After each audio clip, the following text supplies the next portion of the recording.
Shalom saudara yang dikasihi Tuhan, selamat pagi. Senang dan bahagia rasanya karena masih bisa menyapa saudara di pagi yang indah ini. Doa dan harapan saya bahwa saudara semua dalam keadaan sehat, dalam keadaan baik, penuh sukacita diberkati Tuhan untuk sepanjang hari ini.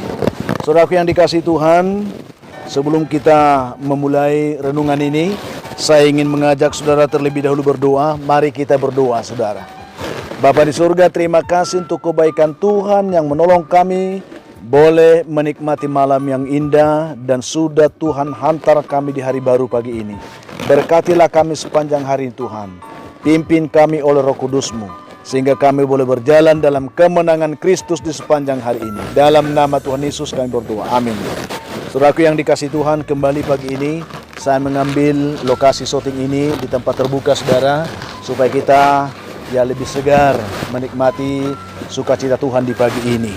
Dan firman Tuhan yang menjadi renungan untuk kita terima pagi ini sekaligus penuntun hidup kita, saya persiapkan dari kitab Efesus pasal 5 ayat 15 sampai 17. Saudara bisa membuka Alkitab saudara, saya akan bacakan. Demikian bunyi firman Tuhan. Karena itu perhatikanlah dengan seksama bagaimana kamu hidup. Jangan seperti orang bebal, tetapi seperti orang arif. Dan pergunakanlah waktu yang ada, karena hari-hari ini adalah jahat. Sebab itu janganlah kamu bodoh, tetapi usahakanlah supaya kamu mengerti kehendak Tuhan. Saudaraku yang dikasihi Tuhan, topik yang ingin kita angkat dan kita bahas pada pagi hari ini dari pembacaan ini adalah pelajaran dari tukang kayu yang bodoh. Saudaraku, seorang tukang kayu yang sudah tua bermaksud untuk pensiun dari pekerjaannya di sebuah perusahaan konstruksi real estate saudara.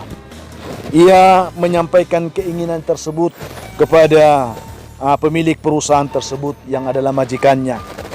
Tentu saja karena tidak bekerja, ia akan kehilangan penghasilan bulanannya. Tetapi keputusannya sudah bulat untuk pensiun karena perhitungan usia dan juga tenaganya sudah semakin kurang. Lalu ia merasa lelah. Ia ingin beristirahat dan menikmati sisa hari tuanya dengan penuh kedamaian bersama dengan istri dan anak-anaknya.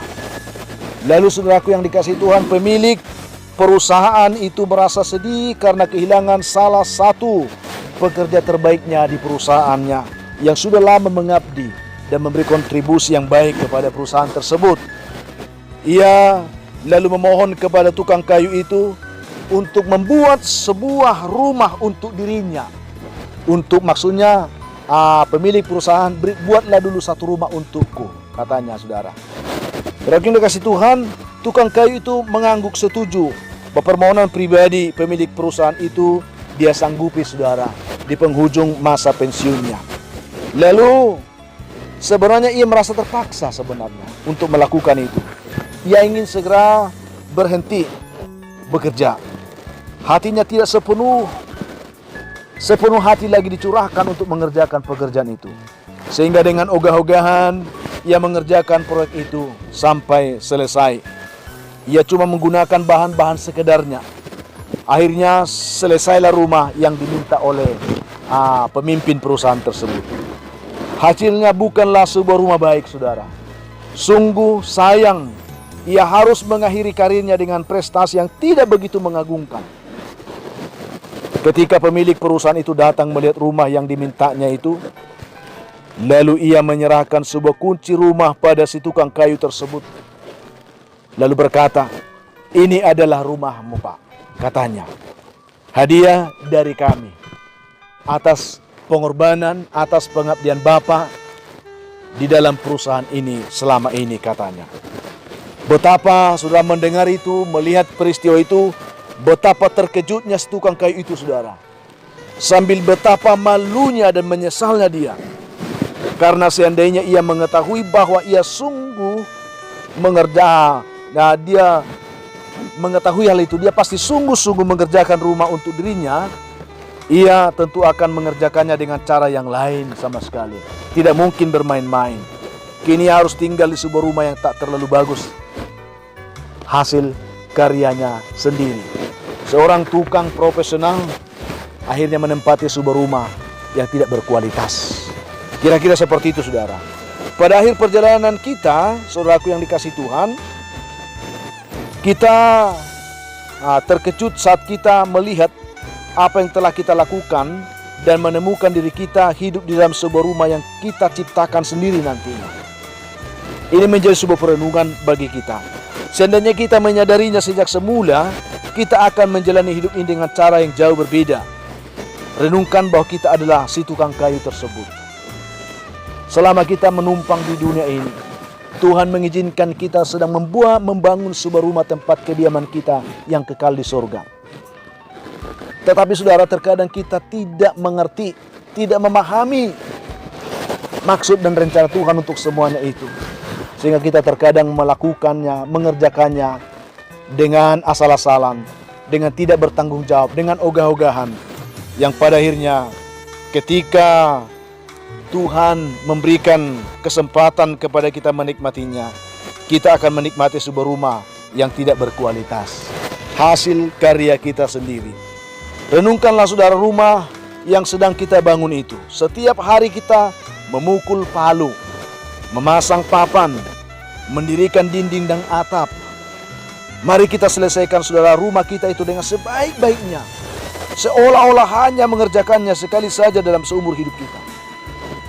Biarpun kita hanya hidup satu hari, maka dalam satu hari itu kita pantas untuk hidup penuh keagungan dan kejayaan. Saudara yang dikasihi Tuhan, apa yang bisa diterangkan lebih jelas dari peristiwa ini? Saya ingin katakan saudara kepada kita saat ini, hidup kita esok adalah akibat sikap dan pilihan yang kita perbuat hari ini. Itu yang ingin saya katakan.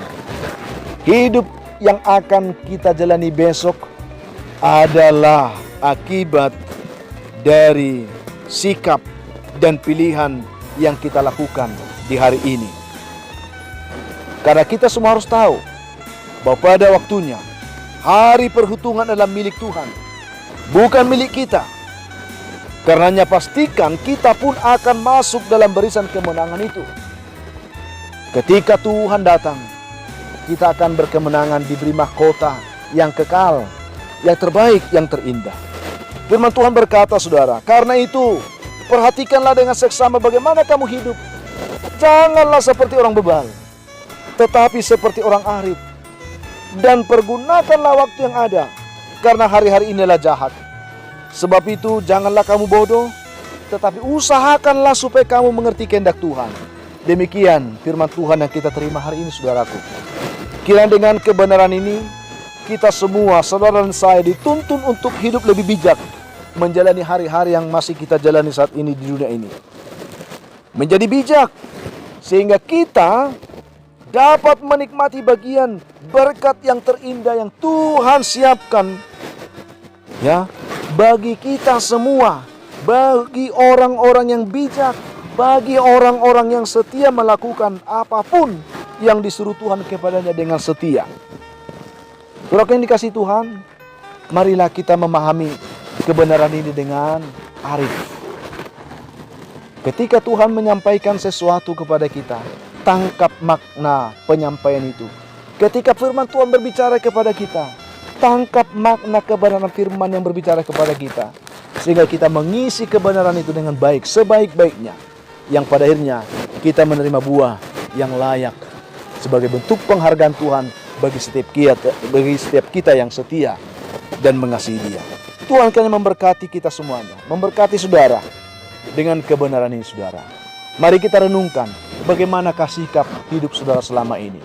Bagaimanakah sikap hidup saudara setiap hari. Mari kita merenung saudara. Dan di penghujung renungan ini, mari izinkan Tuhan mengoreksi hidupmu, buka hatimu, supaya Tuhan memperlengkapi kita dengan perlengkapan-perlengkapan rohani yang besar untuk mewujudkan rencana Tuhan dalam kehidupan kita, di mana rencana Tuhan itu selalu mendatangkan damai sejahtera, rencana kebaikan, bukan kecelakaan, yang pastinya memenuhkan hidup saudara dengan sukacita di sepanjang hari ini. Mari kita berdoa saudara.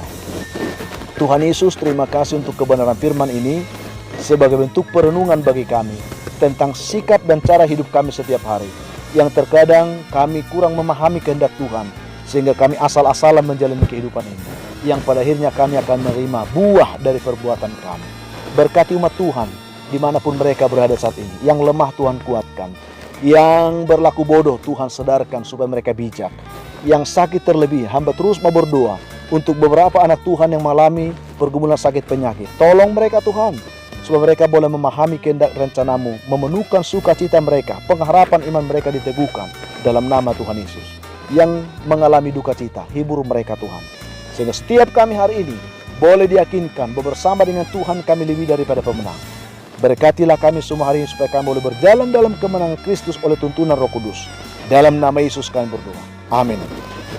Saudara yang dikasihi Tuhan, sebelum mengakhiri renungan ini, saya ingin menyampaikan kepada saudara, kalau saat ini saudara sedang mengalami pergumulan yang berat, ada beban hidup yang sedang saudara pikul dan berat, dan saudara rindu didoakan, hubungi kami saudara di nomor telepon yang tertera di layar saudara. Kami akan selalu siap membantu saudara. Akhirnya saya Pendeta Linti Dongoran, Pendeta GKP Jemaat Khusus Horizon Medan, menyampaikan kepada saudara, tetaplah semangat, jadilah kuat, bersukacitalah senantiasa dalam Tuhan. Akhirnya sampai jumpa di kesempatan yang lain. Tuhan memberkati saudara semuanya. Shalom.